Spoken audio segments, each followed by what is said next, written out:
আসসালামু আলাইকুম ওয়া রাহমাতুল্লাহি ওয়া বারাকাতুহু। প্রিয় শিক্ষার্থীরা, ক্লাসটি খুব মনোযোগ দিয়ে করো। যারা আগের ক্লাসটা করে আসনি, মানে লেকচার 1 লেকচার 2, আমার ক্লাসগুলো সিরিয়ালি করবা ইনশাআল্লাহ। ফুল মনোযোগ দিয়ে ক্লাস করবা। আমি বরাবরের মতো বলছি, তুমি আমার ক্লাসগুলো 100% অ্যাটেনশন দিয়ে ক্লাস করো, ইনশাআল্লাহ তুমি ক্লিয়ার হয়ে যাবা। প্রিয় শিক্ষার্থীরা, আজকে আমরা যেটা পড়তেছিলাম, আমাদের পাংচুয়েশন মার্কসের উপরে ক্লাস চলতেছে। খেয়াল করো, আজকে দেখবো হচ্ছে আমরা এক্সক্লামেশন, অর্থাৎ এই চিহ্নগুলো আমরা কোথায় ব্যবহার করব। এই চিহ্নটা গোল চিহ্ন না, মানে এই চিহ্ন, এই চিহ্নটা আমরা কোথায় ব্যবহার করব, এই এক্সক্লামেশন চিহ্ন। খেয়াল করি, আমরা একটা একটা করে দেখি, খুব ভালো করে খেয়াল করো। আচ্ছা, খুব ভালো করে খেয়াল করো প্রিয় শিক্ষার্থীরা। রুল নাম্বার 1, কোন সেন্টেন্সে বিস্ময়, আনন্দ, দুঃখ, ক্ষোভ কিংবা তীব্র আবেগ প্রকাশ পেলে তাকে এক্সক্লেমেটরি সেন্টেন্স বলে। এটা অবশ্যই তোমাদের জানার কথা, যারা ন্যারেশন করো বা সেন্টেন্স সম্পর্কে যাদের আইডিয়া আছে, অবশ্যই এক্সক্লেমেটরি সেন্টেন্স সম্পর্কে তোমাদের ধারণা আছে। মনে রাখতে হবে, এক্সক্লেমেটরি সেন্টেন্সের ক্ষেত্রে সর্বদা এই বিস্ময় সূচক চিহ্ন বসে। আচ্ছা, চলো আমরা একটা এক্সাম্পল দেখি। 1029 number example, hurray we have won the final match. আচ্ছা, এই জায়গায় আমরা একটু কনফিউজড হয়ে যাই প্রিয় শিক্ষার্থীরা। সেটা হলো, আমরা হুররের পরে এই চিহ্ন দিব নাকি শেষে এই চিহ্ন দিব? কোথায় দিব বলতো? যে ওয়ার্ড বা যে ফ্রেজ বা যে ক্লজটি দ্বারা আমরা বুঝতে পারবো যে এটা দিয়ে এইগুলো প্রকাশ করছে, বিস্ময়, আনন্দ, দুঃখ, ক্ষোভ কিংবা তীব্র আবেগ প্রকাশ পেলে, মানে যেইগুলো দ্বারা, যে ওয়ার্ড দিয়ে, যে ওয়ার্ড অথবা যে ক্লজ অথবা যে ফ্রেজ, যেগুলো দ্বারা আমরা বিস্ময়, আনন্দ, দুঃখ, ক্ষোভ কিংবা তীব্র আবেগ প্রকাশ এগুলো আমরা বুঝতে পারবো, সেইটার পরে হচ্ছে এই এক্সক্লেমেটরি চিহ্ন বসবে। দেখো, এখানে আমি যদি হুররেটাকে বাদ দিই, আচ্ছা তোমরা একটু কষ্ট করে আমাকে বলবা প্রিয় শিক্ষার্থীরা, অনেক সময় এখানে ব্যবহার করব নাকি এখানে, এটা কনফিউজড হয়ে যাও। একটু ভালো করে খেয়াল করো তো, আমি হুররেটা যদি বাদ দিই, একটু ভালো করে বোঝো প্লিজ। আচ্ছা, আমি এখানে যদি হুররেটাকে বাদ দিয়ে দিলাম, শুধু আছে we have won the final match. আচ্ছা বলো তো, এইটুকু দ্বারা কি আমি কোনো বিস্ময়, আনন্দ, দুঃখ এটা কি খুব একটা বুঝতে পারছি? দেখো তো, বুঝতে পারছি। We have won the final match, আমরা ফাইনাল ম্যাচে জিতেছি। সিম্পল অ্যাসার্টিভ সেন্টেন্স, এটা কিন্তু assertive sentence. We have on, আমরা জিতেছি the final match, assertive sentence. কিন্তু যখনই বলছি হুররে হুররে হুররে, হুররে দ্বারা কি বোঝাচ্ছে? আমি কিন্তু আরো বেশি বুঝতে পারছি, এটাতে আনন্দ বোঝাচ্ছে, যে আনন্দ প্রকাশ করছে। ক্লিয়ার? সো এই হুররে এই ওয়ার্ডের পরে হচ্ছে এক্সক্লেমেশন চিহ্ন হবে, এবং লাস্টে কিন্তু এই জায়গাটায় ফুল স্টপ বসবে। ক্লিয়ার সবাই? এবার দেখো, alas she has lost her mother. আমি যদি এই জায়গায় এলাসটাকে মুছে ফেলি, এলাসটাকে স্টপ করে দিই, এলাসটাকে ঢেকে রাখি, তুমি একটু দেখো তো, she has lost her mother, সে তার মাকে হারিয়েছে। আচ্ছা, এইটুকু বুঝতে পারছে সে তার মাকে হারিয়েছে, দুঃখ বোঝাচ্ছে, কিন্তু দুঃখ কিন্তু সেটা বুঝতে পারছে না, এটা অ্যাসার্টিভ একটা সেন্টেন্স।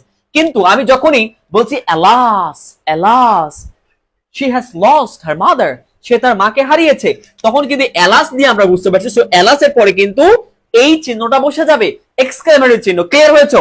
এবার দেখো, what a beautiful country it is. এইবার দেখো, এখানে পুরাটাই কিন্তু বুঝতে পারছো যে what a beautiful country it is, কি সুন্দর দেশ এটা।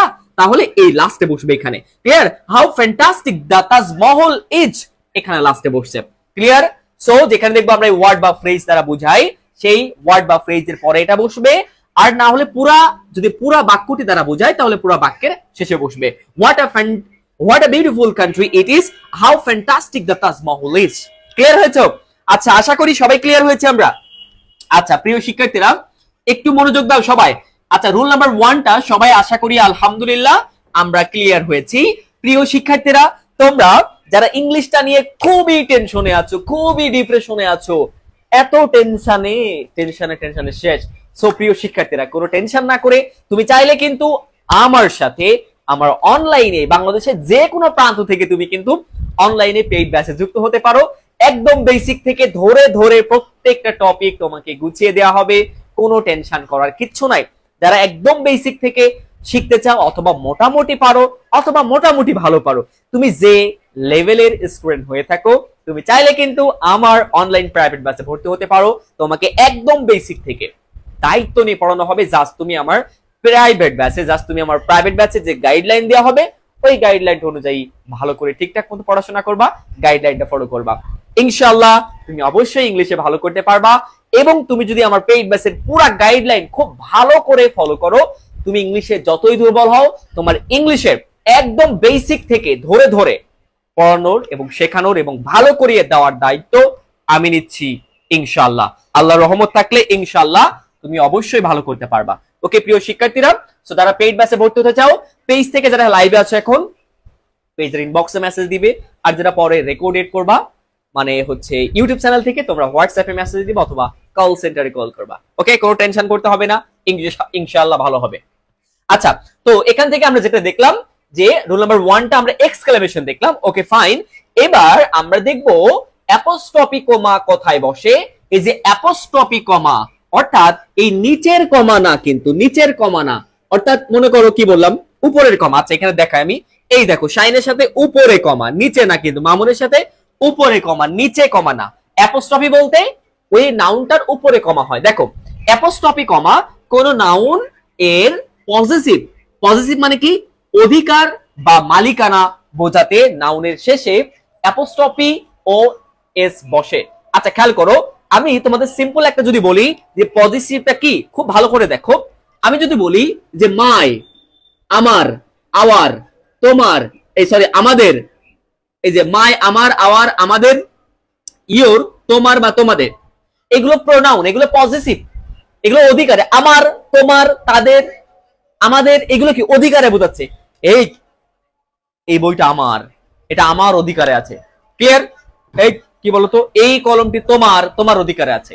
কিন্তু যদি বলি নাউন, নাউনকে যদি বলি, এখন যদি বলা হয় যে শাহিনের, এই যে বললাম শাহিনের বা মামুনের বা যা বলি কোনো ব্যক্তির নাম ধরে বললে তখন কি করতে হবে, ওই নাউনের সাথে কি করতে হয় অ্যাপোস্ট্রফি কমা এস দিয়ে সেটাকে পজিটিভ করতে হয়, তার অধিকারে দিতে হয়। ক্লিয়ার? সবাই বুঝতে পারছো? তাহলে শাইনের সাথে অ্যাপোস্ট্রফি কমা এস, শাইনস বুকস, শাহিনের বইগুলো আর দ্য মোস্ট ইফেক্টিভ, মানে কি এগুলো মোস্ট ইফেক্টিভ।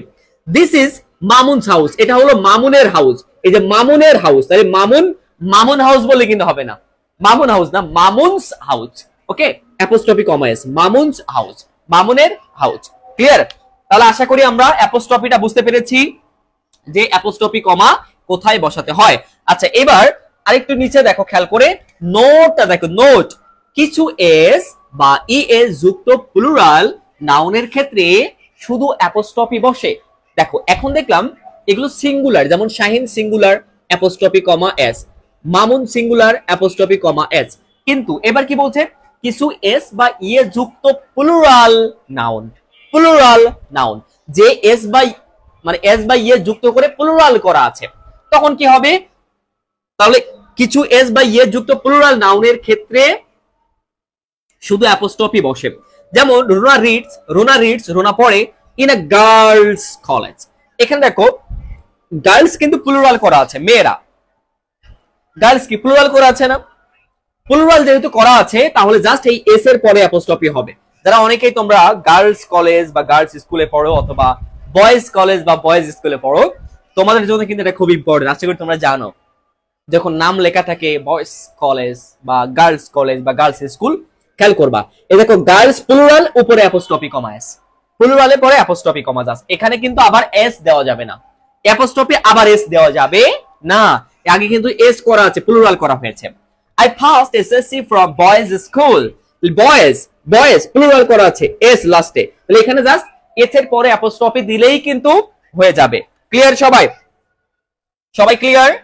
না বোঝার কিচ্ছু নাই, কিন্তু জাস্ট মনোযোগ দিয়ে ক্লাসগুলো করো, ইনশাআল্লাহ তুমি ক্লিয়ার হয়ে যাবা। আচ্ছা প্রিয় শিক্ষার্থীরা, এই পর্যন্ত সবাই ক্লিয়ার? আমরা সবাই একটু আমাকে কমেন্টে জানাও প্লিজ যে আলহামদুলিল্লাহ আমরা এই পর্যন্ত প্রত্যেকেই ক্লিয়ার কিনা। সবাই ক্লিয়ার? সবাই ক্লিয়ার? প্লিজ একটু আমাকে বলো এই পর্যন্ত আলহামদুলিল্লাহ সবাই ক্লিয়ার? আমরা সবাই ক্লিয়ার? সবাই ক্লিয়ার? সবাই ক্লিয়ার হয়েছে আমরা আলহামদুলিল্লাহ? ওকে আচ্ছা, বুশরা সানজিদা লিখছে, কমেন্ট করছে, তোমরা যারা এখনো ইংরেজি নিয়ে চিন্তা করো তোমরা তাড়াতাড়ি স্যারের পেইড ব্যাচে ভর্তি পারো, ইনশাআল্লাহ ইংরেজি নিয়ে কোনো চিন্তা করা আর লাগবে না, ইনশাআল্লাহ ইনশাআল্লাহ ইনশাআল্লাহ। প্রিয় শিক্ষার্থী ধন্যবাদ। সুন্দর একটি মতামত দেওয়ার জন্য। আলহামদুলিল্লাহ sir. Okay, thank you so much. প্রিয় শিক্ষার্থীরা, একটু সবাই আমাকে জানাও আলহামদুলিল্লাহ এই পর্যন্ত প্রত্যেকে ক্লিয়ার কিনা? সবাই ক্লিয়ার? এই কমেন্ট করো, তাড়াতাড়ি কমেন্ট করো, দ্রুত দ্রুত কমেন্ট করো না কেন বেটা, কমেন্ট কর, দ্রুত লেখো সবাই, দ্রুত। এবার দেখো রোল নাম্বার 2 এখানে। ও এটাকে আমরা দেখেছি নাকি? এটা আমরা দেখি না। ও এটা অ্যাপোস্ট্রফি কমা এস আমরা একটা ব্যবহার দেখেছি রোল নাম্বার 1। ওকে, এবার আছে রোল নাম্বার 2 তে আরো একটা আছে, যে কোন ওয়ার্ডের লেটার বাদ দিয়ে সংক্ষেপকরণের ক্ষেত্রে, খুব ভালো করে খেয়াল করো, কোন ওয়ার্ডের লেটার বাদ দিয়ে সংক্ষেপকরণের ক্ষেত্রে অ্যাপোস্ট্রফি কমা বসে। যেমন আমরা কি করি, এই যে I am, it is, you are, he is, can not, এইগুলোকে যখন আমরা আরো সংক্ষেপ করি ডায়ালগ লেখার সময় বা স্পোকেন ইংলিশের ক্ষেত্রে, যেমন যারা স্পোকেন ইংলিশ যারা কোর্স করেছে বা যারা তোমরা প্র্যাকটিস করো বা এই বিষয়ে যারা ধারণা আছে, যেমন আই অ্যাম আমরা লেখার সময় আই অ্যাম লিখি, বাট স্পিকিং এর সময় আমাদের এখানে একটু অ্যাব্রিভিয়েশন করতে হয়, অর্থাৎ আরো ফ্লুয়েন্ট আসার জন্য কি বলতে পারি, ওকে, আম আ স্টুডেন্ট। এখন আই অ্যাম এ স্টুডেন্ট, এটা I am sorry for that, ভুল তা নয়, তবে আর স্মার্টলি বা ফ্লুয়েন্টলি কথা বলতে আম আ স্টুডেন্ট, আম আ টিচার। ওকে, এটা হবে। যেমন এখানে আছে ইট ইজ, তাহলে ইটস আওয়ার রিনাউন্ড ভিলেজ। ওকে, তাহলে it is our renowned village লেখার সময় it is our renowned village, but যখন কথা বলা হয় বা তোমাদের ডায়লগ লেখার সময় কিন্তু এইগুলো ইউজ করতে হয়, ইটস আওয়ার রিনাউন্ড ভিলেজ। যেমন you are a teacher, you are a teacher. Okay, যেমন আমরা বলি you are a teacher, but আরো স্মার্টলি যদি বলা যায় ইউ আর আ টিচার, তাহলে ইউ আর, দেখছো এখানে এই যে ইউ আর এটাকে কিন্তু অ্যাব্রিভিয়েশন করে সংক্ষেপে আমরা কি লিখি, ইউ আর, কি হবে, you are you are going to school, you are going to school, you are going, okay, বুঝতে পারছো, you are coming, you are eating, you are playing, you are singing, এই যে you are going কিন্তু বলছে না, you are going। Okay, fluently এভাবে কিন্তু বুঝতে হবে। সো এই যে অ্যাব্রিভিয়েশন করে he is my father, he is my brother, এটা না বলে কি হবে দেখো, he's my father, he's my father, he's my father, he's my brother, he's my mother, he's my mother, he's a farmer, clear? এই যে abbreviation করা, এটা ক্যানট, এটা can't, I can't do this. Okay, তাহলে আশা করি তোমরা এটা বুঝতে পারছো। সো সংক্ষেপে করার সময় এই যে অ্যাপোস্ট্রফি কমা এস ব্যবহার করতে হয়। সো আশা করি এখানে একটু আমরা একটু বুঝতে পারলাম, একটু স্পোকেন ইংলিশে যারা তোমরা স্পোকেন ইংলিশ কোর্স করো এখানে ওখানে, আমি আপাতত করাই না আর কি, নাই মানে এখনো শুরু নাই বা নাই এখন নাই, ধরো করাই না আমি, স্পোকেন কোনো টিচারও না আমি, যাই হোক হালকা করে একটু যা জানি একটু তোমাদের জন্য ছাড়লাম এই আর কি। ওকে প্রিয় শিক্ষার্থীরা, আচ্ছা প্রিয় শিক্ষার্থীরা আশা করি এই পর্যন্ত ক্লিয়ার হয়েছে। এবার আসো তোমরা ইনভার্টেড কমা। আচ্ছা তোমরা অনেকেই কমেন্টে কথা বলতেছো, তোমরা কমেন্টে কথা না বলে ক্লাসটাকে মনোযোগ দিয়ে করো। আমি একটু পরে তোমাদের কাছ থেকে আমি কোশ্চেন নিব, কারো কিছু বলার থাকলে আমাকে বলবা। পেইড ব্যাচে যারা ভর্তি হবে অনেকেই মনে হয় মেসেজ করতেছো, মেসেজ মানে কমেন্ট করতেছো, হয়তো আরো দু একজন স্টুডেন্ট তারা হয়তো রিপিট করতেছে। সো আমার মনে হয় প্রিয় শিক্ষার্থীরা তোমাদের ভালোর জন্যই তোমরা একটু মনোযোগ দিয়ে ক্লাসটা করো। আমি যখন বলবো তখন আমাকে মেসেজ দিও, অথবা তোমরা পেজের ইনবক্সে মেসেজ দিলে আরো বিস্তারিত জেনে যাবা। ওকে, কোনো টেনশন করতে হবে না, কোনো দুশ্চিন্তা নাই, কোনো ডিপ্রেশন নাই।